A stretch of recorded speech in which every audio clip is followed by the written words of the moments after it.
Hey, everybody, it's Richard Ramos, and welcome back to the Parent Whisperer podcast.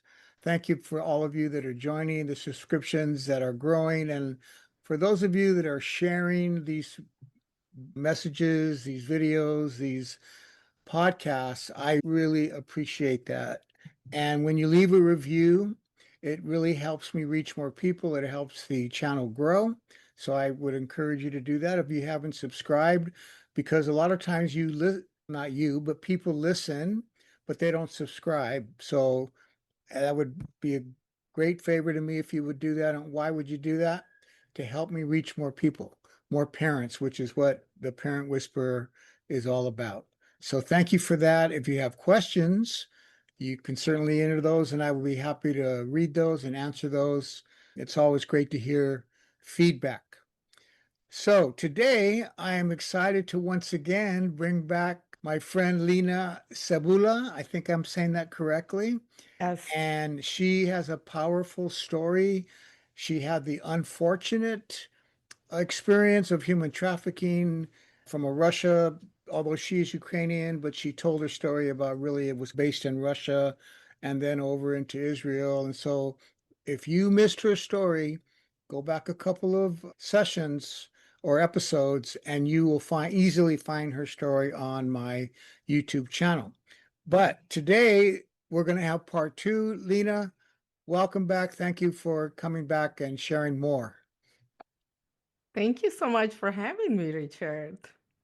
I think that a lot of people really resonated with your story, and not so much because maybe they've been through that. I don't know. Maybe some have. I haven't heard that. But I think it's just about you overcame a very traumatic, a very horrible, nightmarish type of situation that, if you correct me if I'm wrong, but a lot of people do not escape that.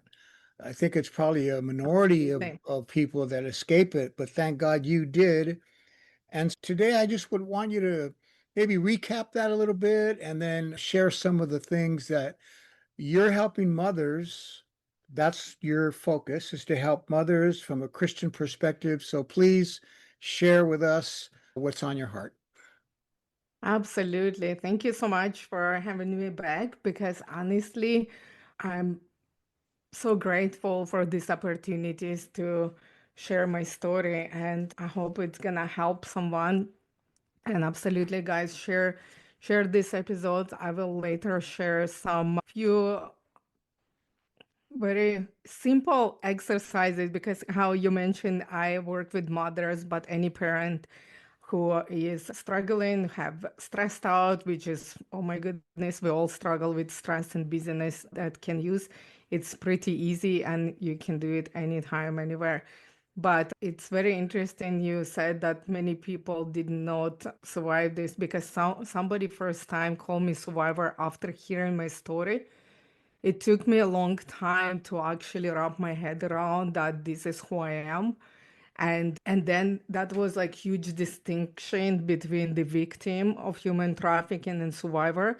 So I remember when somebody first time called me a victim and I refused to take that label because I am not a victim, I'm survivor, I'm overcoming, and I'm so grateful Yes, what I can do right now because of those experiences.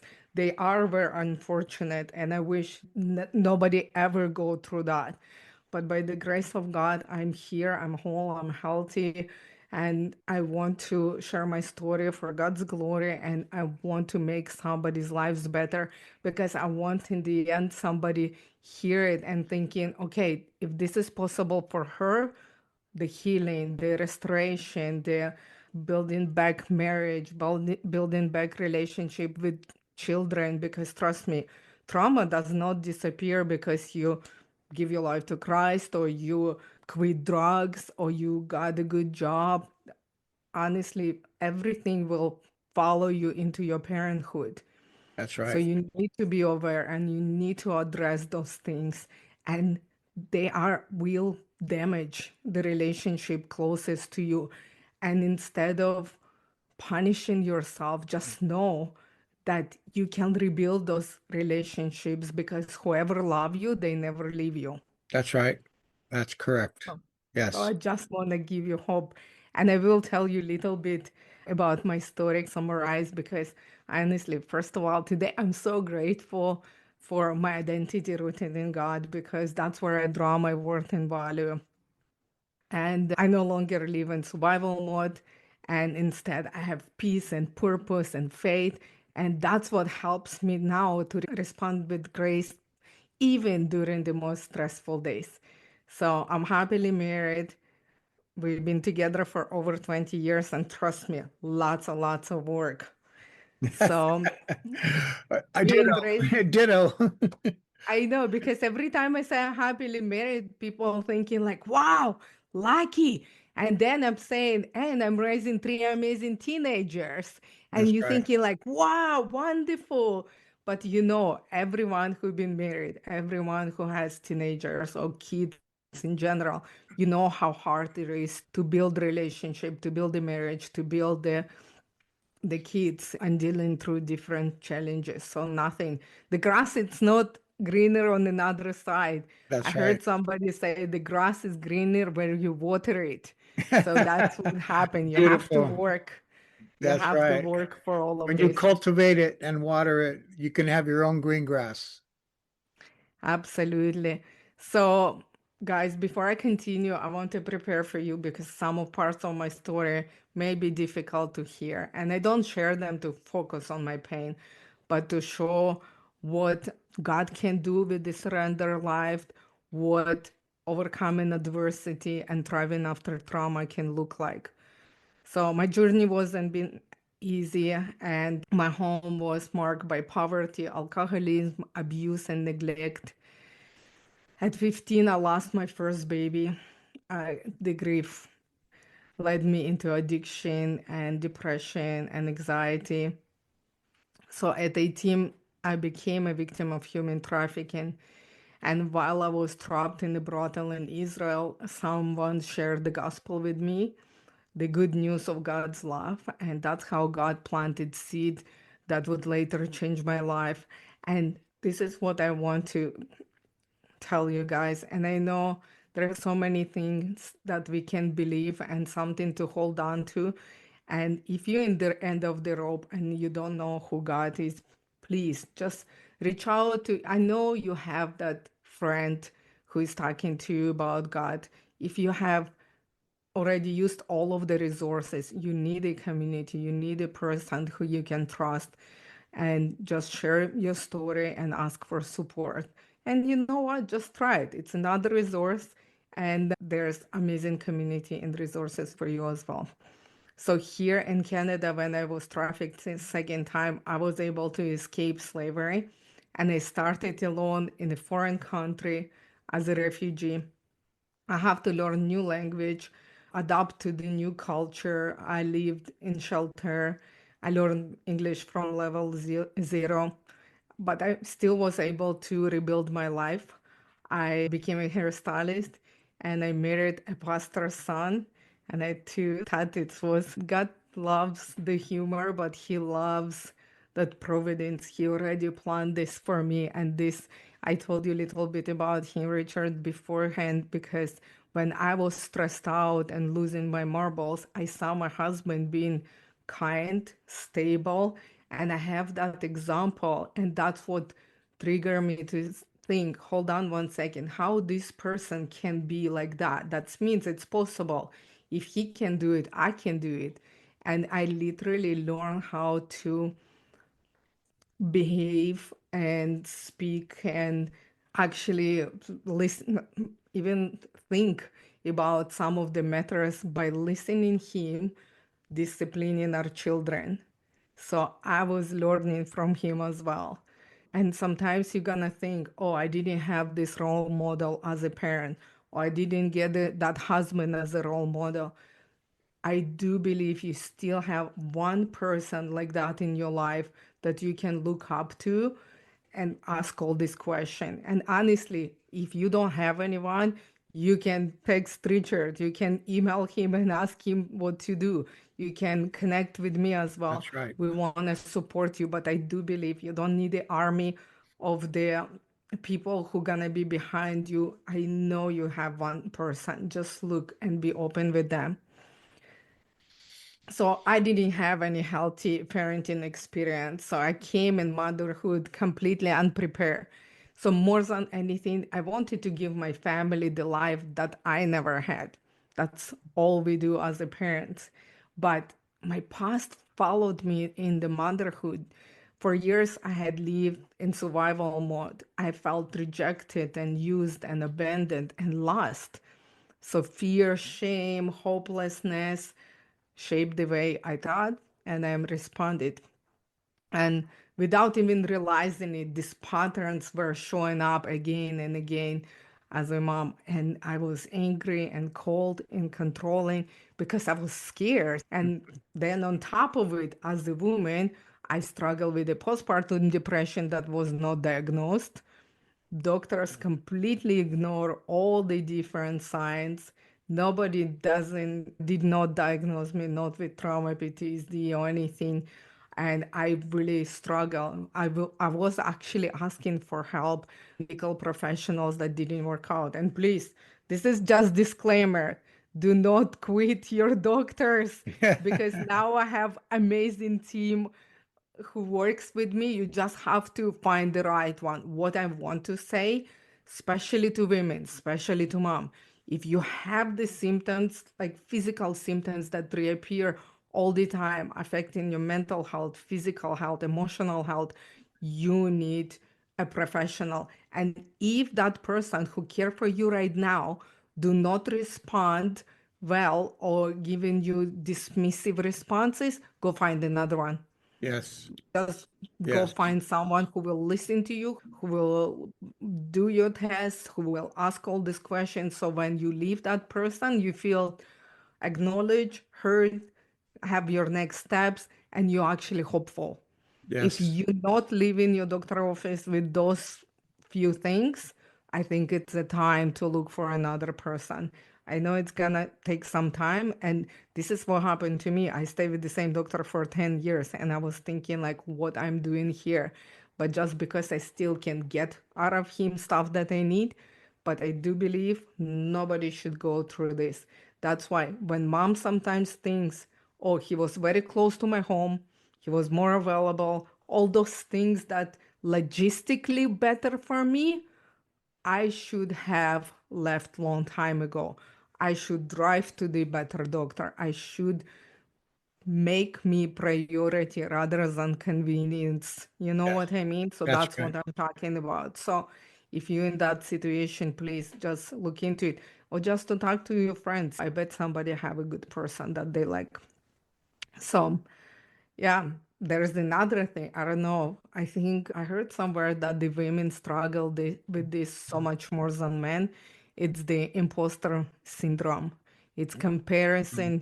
comparing yourself to other people, always thinking that you're a fraud. What are you doing here? You don't know what you're doing.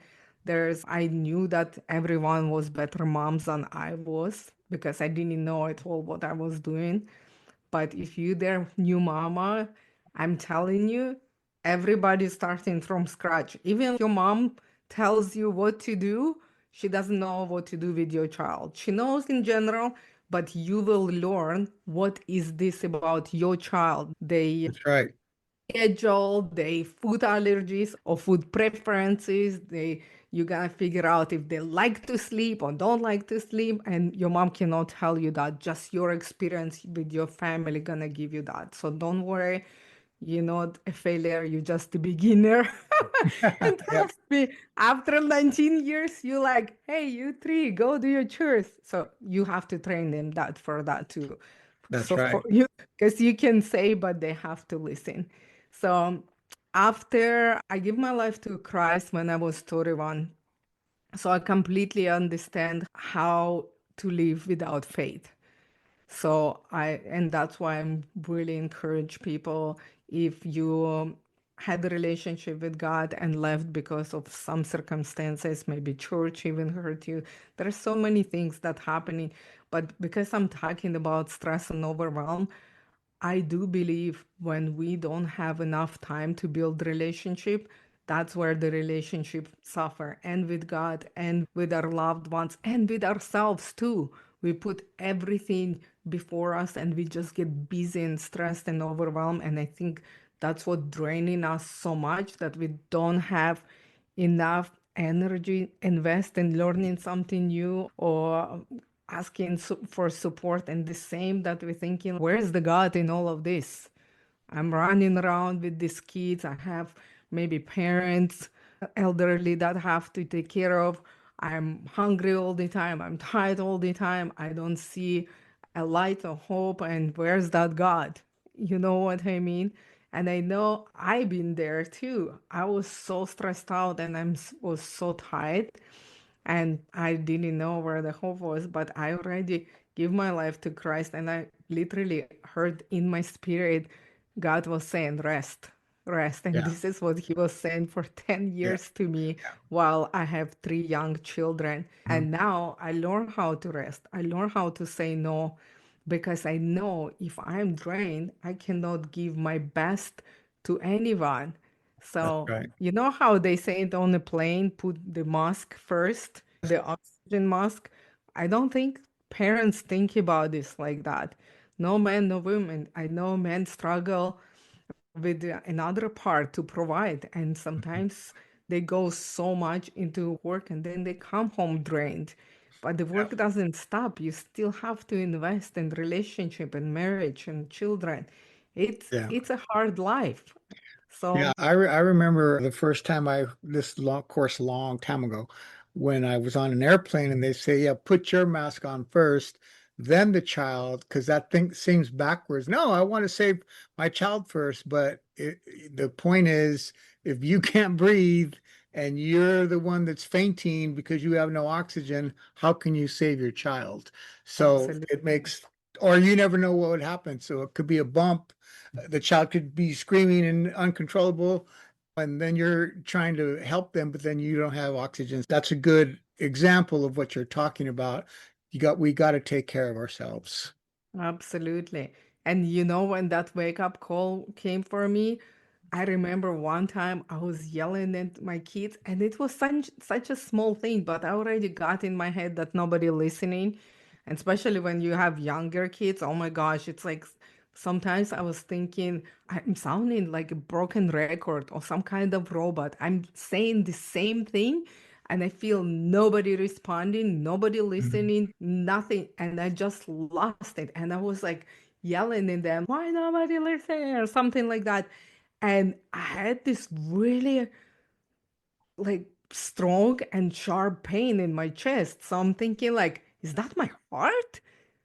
And I literally have to hold on to the chair. And I got so scared because I was pretty young, pretty healthy. But honestly, when you not controlling your emotion, I bet you see the signs of stress. And I will tell you a little bit more about that so you can just check. Yes, and sometimes as women or even parents as well, in just in general as people, we think, oh, it's because I didn't sleep. Oh, it's because of that. Oh, it's because so our brain try to find why this is happening, and you're like, okay, so you can dismiss it because it's have to understand to come. So it needs to know what is happening. So Right. most of the time we dismiss this really bad physical signs of stress by saying, oh, I did this or I did that. So we figure out, okay, whatever, and done. So that time it was really scared me. But how I said to you as well about my husband, I saw in that moment that he was really calm and he gave me this strange look. Really? And yeah, because I kept being offended. I respond with frustration. I took everything personally. I felt out of control because I thought in that time, more I control, less bad thing gonna happen. Know Right. what I mean? Yeah. To like Yeah. predict everything. And guess what? Raising three people, they don't live by your plan. That's right. Everybody have their own emotions, they tiredness, they different behavior outside, the impact of the school and kids outside, all this stuff, they bring it to you. So on top of it, You have to control that, and guess what? You can't. So That's right. that's where really took me over of that side that I realized I need to make a choice. Yeah, so let me see if you agree with this, Lena. Even though women listening to you haven't been through your particular experience, because from what I've read and I've heard other stories of other men and women that came out of the MK Ultra, mind control, brainwashing, and the human trafficking. But a l- even though they haven't been through that, they still have been through other experiences, other trauma, other letdowns, other abandonment, neglect, maybe abuse, physical, sexual, emotional. Would you say that even though they may not have gone through what you've gone through, they still need to pay attention to and work on and get the help to overcome those inner battles that you're talking about?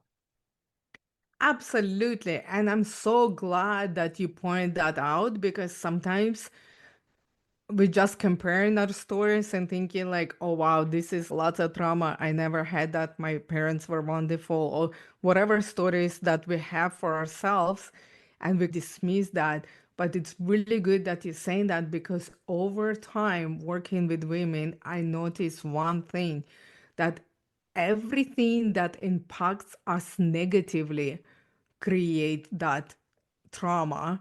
That it's a big word, but it's create that moment in our mind that something hurt us and it's go Mhm. and it stayed with us and it can come out anytime anywhere.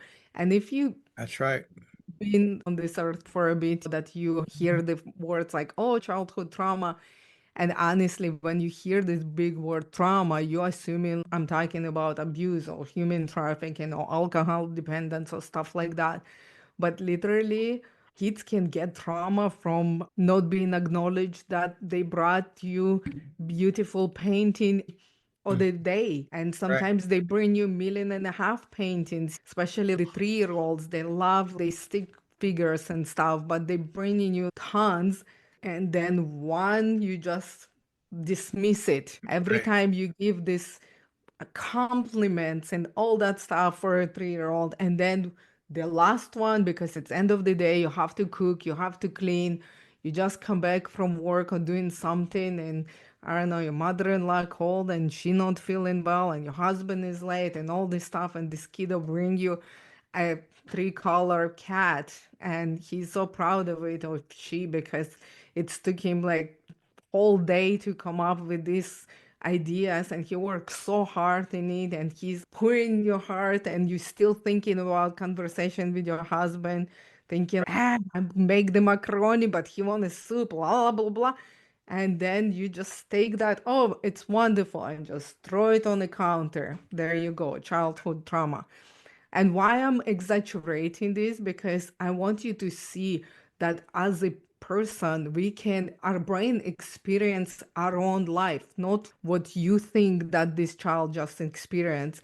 This child gonna take that, and for the rest of the life, if anyone take the paper and put it on the counter this way, the brain gonna say dismissive, neglectful, not paying attention, and it will come up in marriage as a thing. Like, she always did that to me. My wife never pay attention when I'm telling her, and especially if I give her something that I really care about it, and she throw it out. And you know why it's gonna happen? Because my brain saying our communication is sucks, and I want to make this into beautiful phrase, but you know what, this is number one problem that we have.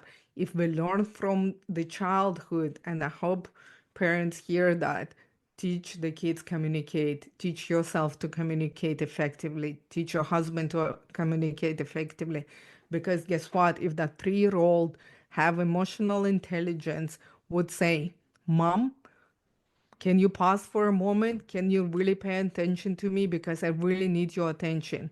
We would pause, and he would say, you know what? I worked so hard on this painting. It took me very long time and I did my best.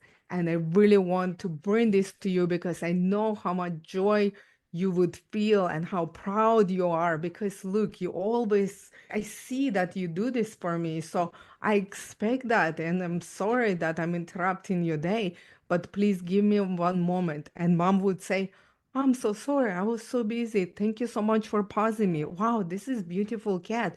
Did you use like all these crayons? Do you see how different it is? But because as a kids, we're not trained and we don't understand this is how we have to communicate. And guess what? We carry this in motherhood and in marriage and being parent. Guess what? You've been already married for a long time. How many times you said to your wife, I cannot read your mind. Just Yeah. tell me what you Right. want. You know how Right. many those marriage jokes that they have that, okay, the guy go buy the paint and they have it in Benjamin Moore designed without wife's permission. We don't sell you paint. And it sounds funny because everybody think that we decide on the color, but do you? So it's all about the communication. So that's very Mm. important to pay attention to that. And if you see the negative behavior from yourself, from your spouse, from your children, the number one, it's ask question. Just Yeah. honestly, instead of advice and I don't know, coaching or whatever, training our Yeah. kids in the best way, you just ask 1.5 million questions. And literally, why I say 1.5 million? Because that's how it goes. Why? So go ahead. So I wanted to ask you a question. You're realizing all these things now that you're a mother and you're realizing you're not acting the way you want to, but you're starting to realize where it's coming from. What was something you did? Did you read a book? Did you talk to somebody? What got you on the path of your emotional maturity where you started to really work on your thoughts and your self-worth? And because it's obviously your self-worth and self-valuing that's something that you've been through, and people will go through those things when they're in your situation. What was it? Was it a book? Did you hear something on the radio that helped you to realize I need to take control of my emotions and my mind, etc.? that's a really good question. And yes, number one book is the Bible because God renewed my identity through His word from inside out, and my worth and value I draw from who I am rather than what I did. So I'm a child of God. I'm loved, redeemed, and forgiven.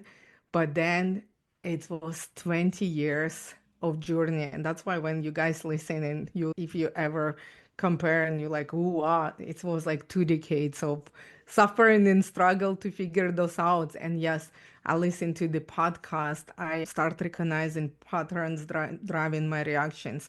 I learned practical tools. I was working with mentors, coaches, life coach. I have even nutrition coach. I have psychotherapist. I had the lady who were helping me to create new neural pathway in my brain through Yeah. creating different habits. That's really helped me to look into trauma and And just explain for people that don't know what that is, the neuroplasticity of our brain or the neurons that are redeveloped and how that we can do that. Just talk a little bit more about that process. absolutely.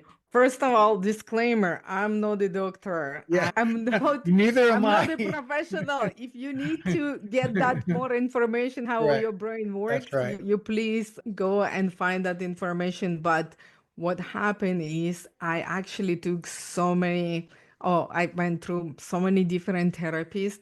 And because sometimes if it's not trauma-informed therapist, I actually make the therapist cry. Another therapist told me that I don't need help. So this is another thing because I convinced the therapist I don't need help. So this is this thing again as a doctor too. You have to find the people who will Right. when you go and live a hopeful. So I was praying. I'm like, man, I'm special case. I need something, but I didn't know that time what is it I need. So I was studying this emotional intelligence and stress management and trying to open every door that possible. The life coaches, I'm like, what is it I need. And then I was speaking in the event and I was selling my book, and my table was right across one of the ladies, and she came and she bought my book. And that kind of God story, miraculous story, because I was there with my daughter, my oldest daughter, and this lady came to me on lunch and she was crying and she said, so I'm the psychotherapist, would you be hoping to build the program for human trafficking survivors, because I was working a lot with the kids with mental health challenges, and God put it on my heart to actually create this program because they need create rewire their brain. So what how I understand, so I tell you this way. So when I have a pattern, for example, it's imprinted in my brain and I couldn't figure out why this is happening, because I'm more stable, I'm more calm. But every time we have an argument at the table when we eating together and my husband stand up, I'm on his right hand. I'm sitting in his right hand and he's 6 feet tall. So when he shadow on me, I'm having, she explaining to me it's PTSD whiplash. I worked with her for a year and she explained to me what is happening to me in those moments.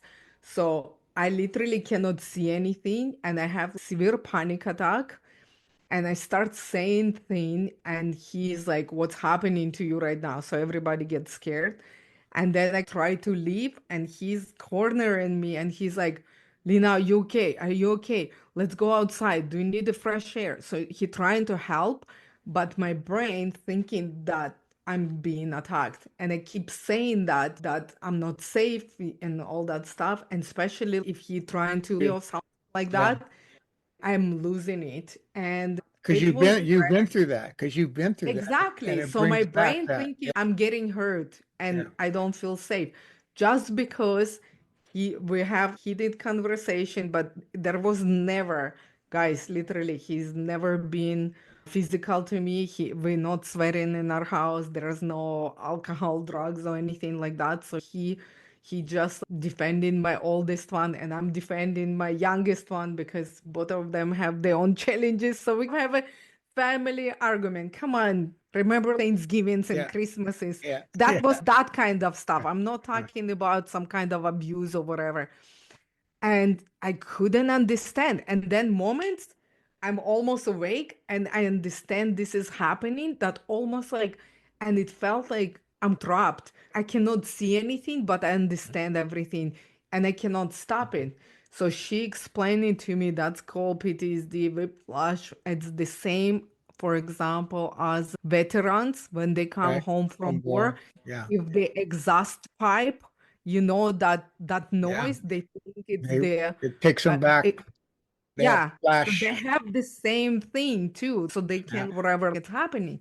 So that's what she explained it to me, and I said to her, so what to do? And she said, we will create new neural pathways. So in that situation, we're gonna train the brain to react differently. And she gave me tons of exercises, some of this with cognitive behavior therapy, with sand and stuff like that.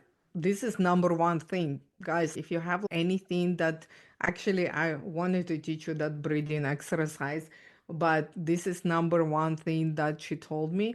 Instead of telling my family, she told me how to explain that to my family too. And she said, explain them, for example, that you are drowning in that moment and they have to come to rescue, but they cannot touch or speak to you because you gonna react on that. So she said, put the orange oil everywhere in your house and start smelling the oil on your good days and breathe in and breathe out. That's actually calm this parasympathetic, I think it's called nervous system, and just for breathe in, for hold, for breathe out. And even in your car, just smell that when you feel good. So when you have actually panic attack or reaction, all you have to smell, it smell the oil. So the Right. kids or my husband have to just give me smell the scent, so it pull me out of it. So it's when you drown it, they throw you this what is Lifesaver. that? The The lifesaver. lifesaver? Mm. Yeah. So that one, because you cannot talk to the person who already upset, frustrated. It's very hard to speak, and for the kids and for the adults. So that's really important that is Yeah. happening. That is with sense. So That that's that's a one powerful thing. understanding of the power of our mind and where it can take us, and then learning that we can retrain it, and then the method she gave you was like a trigger to trigger you back to health or whatever you want to call it. It was Absolutely. the scent of But listen to this. This is really creepy and cool kind of way. So I was doing this exercise every day. And then in the car, all my three kids, oh my goodness, I drove three kids to school and they all losing it one morning.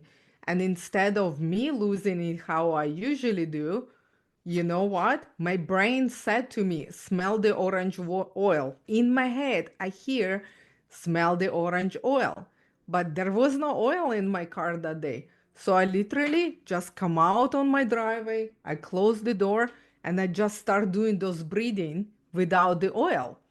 So got back into the car and I said to the kids, okay, listen, enough. And I was calm and I'm like, oh my gosh, this is so cool.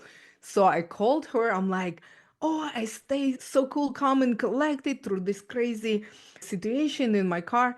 And she said to me, when your brain says smell the oil, you tell your brain smell the oil. And when she told me, I smell the oil without yeah, the oil. So yeah, my brain actually got the scent that it's mhm, remember. Like I have a mhm, goosebumps. yeah, So literally, it was so crazy. She's like, brain saying smell the oil, so you smell the oil. Because I do yes, it so much, actually even now can feel the scent. So that's amazing how our brain actually wires. So wherever you train it, that's what it's gonna be respond. If you train yourself breathe before stressful situation, you calm down before mhm, you go into it. If you train yourself breathe and smell essential oil, or especially orange, because orange citrus oils, the happy oils, and they actually can go into the brain too. They fascinated too. But anyway, the part is, instead of, if you already in stressful situation and you feel like your anger and frustration like rising up, very hard to come out from it, go have a breather. Go yes, have a breather and take that pause and come back to it, or don't come back to it and say, I will get back to you when I feel better. And that pause, that break will create that rift between the stress and right, that conversation, and you walk away, you come down, this person come down, but even this person not come down, you can make it more intelligent decision what you're gonna right, say, what you're gonna do, and it's gonna actually build that relationship rather than damaging. Because guess what? There was never ever anything good come out from anger, frustration. It's yeah, just bad. The it, relationship it not does. thriving. What I learned, the same thing you're saying, I learned it from Stephen Covey, who he said that in between stimulus and response, there's a space. As Mhm. human beings, we have the ability when a stimulus comes, say somebody says something to you. So you could react to that immediately. You said that, I hate you, I hate you. And that's just reaction. But human beings have the ability to pause, as you're saying, and think about, okay, how do I want to respond to that? And so Mhm. reaction in human relationships is usually negative. Reaction for survival, if somebody's going to hit me, yeah, I want to react. But in relationships, it's usually negative. So stimulus, I want to respond and not react. But to respond, I have to pause, maybe breathe, think, and what is it that I want to say or do at this moment? Like you said, maybe I just want to say, "Hey, I'm not ready. Talk to you later." Or I calm down and now I can respond just like you did. You got out of the car, you had that breathing, you smelled it, and you got back in. And that's what we teach I teach it a little different way, but it's the same thing. Stimulus, we don't want to react to it. We want to respond. And there's the power is the space in between stimulus and response. But listen to this. This is the caveat about these guys. And tell me, Richard, what do you think about that?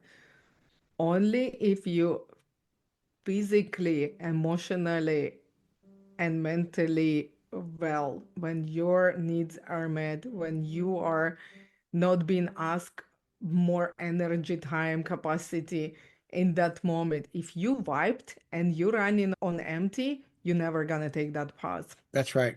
Absolutely. I totally agree with that. Yes, that's right. And I heard this somebody like Napoleon's general or somebody said, you prepare for war in a time of peace. So you have to learn what is stress. You need to make Mhm. sure that what is the needs that I need to be met so I stay cool, calm, and collected. And I told you guys I'm real fast. I'm gonna tell you what is the stress can affect. So it's affect your thoughts, emotions, your body, and your behavior. So your thoughts, overthinking, racing mind, difficulty focusing, your emotions, irritability, anxiety, frustration, feeling overwhelmed, your body, tension, headaches, fatigue, and trouble sleeping, and your behavior, your snapping, withdrawing, emotional eating, scrolling, and overworking. So if you have any of those things that you need to address, because that's what actually gonna drain you and not allowed you to make rational decisions when the troubled times come. And guess what? If you have a partner, if you live in a house with other people, this is will be happening. And guess what? Not all stress bad. Some stress can motivate you to take action or respond to challenges. But ongoing constant stress without rest and without support can leave you emotionally exhausted and overwhelmed. And guess what? You know where it's gonna spill? On people closest to you. That's So it's correct. very That's right. important. This learn how to take care of yourself. Like I always say, self-care is not selfish because honestly, when you thrive and when you are stable, and I see this in my home, my kids now have peaceful mom. I enjoy the food that I eat and I sleep well and I take all these steps, extra steps, make sure that I nourished and I go extra mile to get me the tea that I like.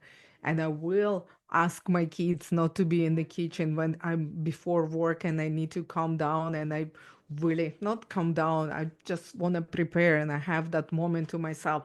So I have those boundaries and I can say them clearly because I know that communication is number one. And guess what?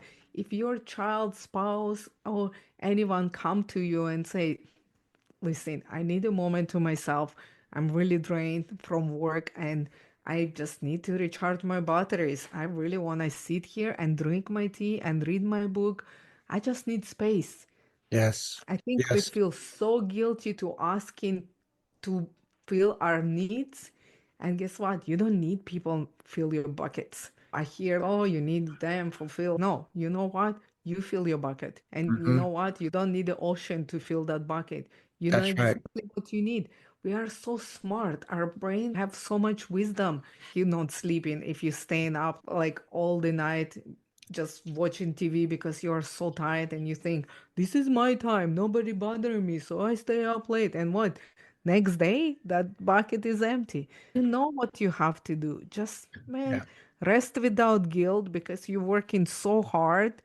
Rest without guilt. Say no without guilt. Clean up your schedule. See what kind of things draining you, what actually bring you life and joy.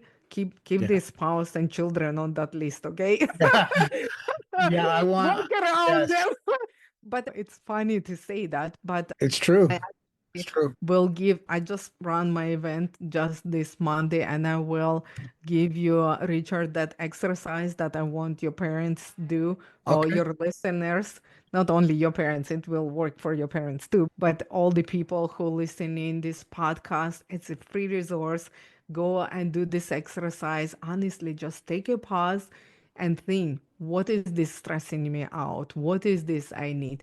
And just start making one small change. You don't need to change the world and wait until kids move out to college to actually start taking care of yourself. Just add extra hour to your sleep. The small changes are the best. Add Right. glass of water before breakfast. Do not skip the breakfast if you're not feeling well. You know what that small thing is, because that nagging voice in your mind that's saying you have to take a bath. You need to enjoy your peaceful sleep. You need to read that book. You need to do this stuff. You're already saying this to yourself. So you're an expert in your life. So choose That's that right. small action and just start taking care of yourself. You're gonna love it. People gonna love it around you. So, Lena, before we go, I want to ask if you agree. I know you agree, but I want to make this one point because it's really important. Even though you gave your life to Christ and that completely changed your life, but we don't want people to think, because as Christians, when we give our life to Christ, that doesn't mean that all these problems go away. Oh, It doesn't yeah. mean that there's no work to be done. It doesn't mean that all our trauma and mental and everything is just gone. Poof. Oh, now I became a Christian and it's all gone. What you're explaining here is all the work you had to do and that you continue to do. And all of us that are believers know giving your life to Christ is only step one. Absolutely. I'm so glad that you pointed this out, because honestly, I believe God already give us and wisdom and discernment, and he want us to take action, and he give us freedom. That's why he didn't make all of us believe in him, because he could do it with this awesome power, just make us slaves, just give our lives to him. He give us a free choice. That's right. So this is still our choice. If you're gonna wake up at 7 o'clock, or you're gonna eat potato chips, or whatever you want to do with your life, this is your free choice. He give you this agency and reign over yourself. This is your job. This is my job to figure out my thoughts, my emotions, behavior, and you are in control of that, because this That's is right. was breakthrough for me, that I'm my own person and I'm in control of my behavior, action, and thoughts, and I can change. I don't have to stay there. Somebody say, you know the tree, you can move. So you can move if you make that decision. That's When right. I give my life to Christ, He gave me that worth and value and salvation and forgiveness, and it helped me to forgive myself, to forgive my past, to forgive my parents, and to not to draw my worth and value in my performance. And still it took long time to understand that it takes time. Yes. But I think what he delegate to us to actually, he does impossible, but everything that in my power, in your power, he wants you to do it. You're not gonna sit like this and say, that's it, I'm saved, I'm healed, I'm healthy and abundantly wealthy. But then you're like Yeah. smoking, drinking It's a like on the process. couch. You That's right. have to, it's gonna be consequences no matter if you believe into God, to God or not. So that's really good distinction. If you give your life to Christ, you can walk towards peace, because what I do believe he does, he will, when you call Holy Spirit on, I know that Spirit is in my heart, so he always with me, and he lead me, he guide me, he walks beside me, and he help me not to punish myself, but give myself grace. And I'm learning, and I'm never gonna be perfect, but oh my goodness, I'm so much better. But the fact is that now I know that I hear sometimes in my spirit, go talk to this person, open this door, do this stuff and that stuff, but it's still my choice. I That's can right. choose to stay where I am. It took me 2 years to get into Christian leadership coaching program, because 20 people told me after I shared my story that I should be like on podcast, I should be sharing the tips and helping the people actually to make change in their lives. And I was scared. I was like, I don't want to do it. I don't want to. This is too much. This is too different, and all that stuff. And then when I got into my school, I literally opened the book and I was praying to God. I'm like, this is so amazing. Why didn't you call me here earlier? And literally, I heard in my spirit, he's like, I told you 20 times. You told me you don't want it, you're scared, and all this stuff.